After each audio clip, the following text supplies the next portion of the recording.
le coût du travail, aujourd'hui, calculé avec un minimum de salaire sur un mois, et bien si on calcule bien, si on facture un service, on ne peut pas le facturer à moins d'1 € la minute, parce qu'à ce moment-là, si tu veux, c'est pas rentable, dans le sens où si ça dépasse, c'est 1 € la minute, 30 € 30 minutes, 30 € si je mets 1 heure, je ne pourrais pas faire 16 coupes dans la journée, parce qu'il n'y a pas 16 heures dans la journée.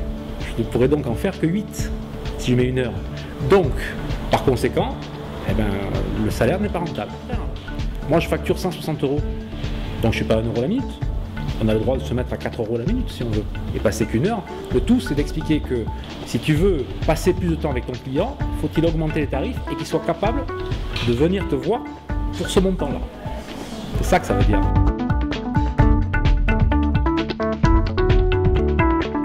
Toutes mes journées sont différentes, donc ça va être difficile de faire des journées type.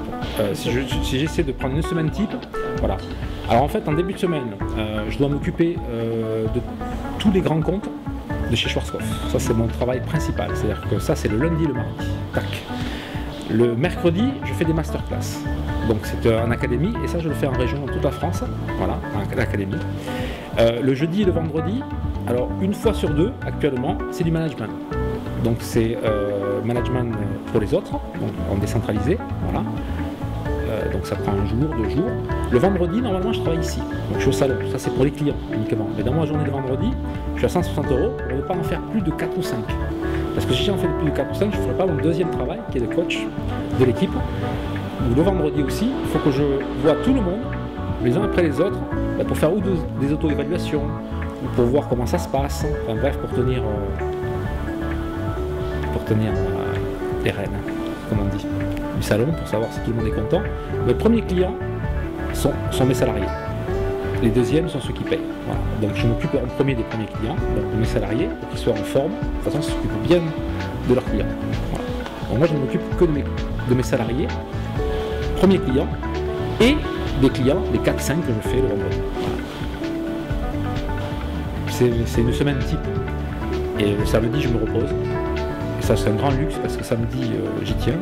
C'est une journée impossible pour le coiffeur. Moi je suis très content d'être en congé ce jour-là. Et ça vérifie si je fais du bon management. Parce que justement, si je fais du bon management, j'ai pas besoin d'être là. Si je fais du mauvais management, il faut que je sois là. Parce que c'est une journée, on ne peut pas la louper celle-là.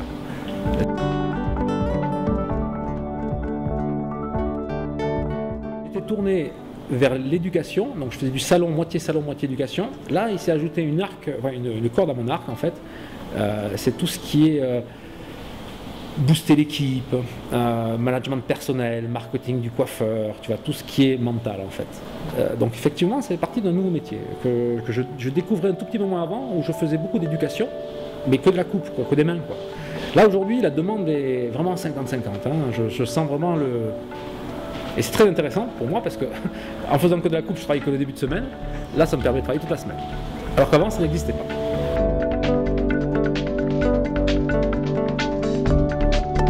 En fait, j'ai monté un salon il y a 5 mois. C'était aussi pour valider tout ce que j'apprenais aux autres. C'est-à-dire que voilà, je voulais savoir si ça fonctionnait vraiment, quoi. Donc pour que ça fonctionne, il faut que je l'ouvre moi-même.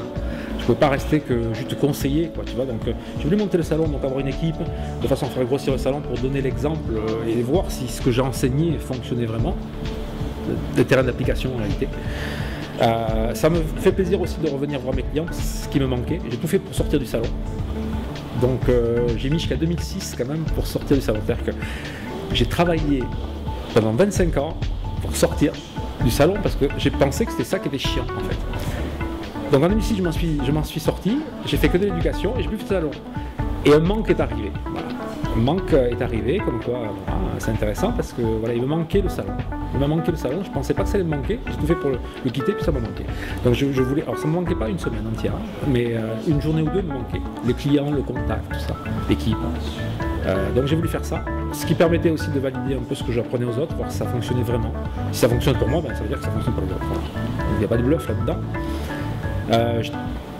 Le fait de faire ça, ça me permet de me rapprocher de la clientèle et donc de me rapprocher aussi de la demande en fait, parce que je ne veux surtout pas m'en éloigner. Et je vois tout un tas de collègues qui s'en éloignent, je ne veux vraiment pas m'en éloigner, c'est-à-dire ne pas sortir du commerce, ce qui nous fait quand même exister, vivre, venir. Donc je sentais que je partais trop artistique, tu vois, je veux dire, je partais trop dans des choses qui servent à rien en fait. Vraiment, à rien. Si, à me rendre beau, mais c'est tout, quoi. Ça n'apportait rien aux autres. Et bon, moi je suis un éducateur, pas un démonstrateur. Voilà. Et c'est là où j'ai appris ça. Donc l'éducation, pour moi, c'est il faut que les gens partent avec un message et concrètement qu'ils s'en servent. Autrement, c'est la sale éducation. Et mon but, c'est bien sûr de leur faire passer que leur couple vaille plus d'un euro la minute.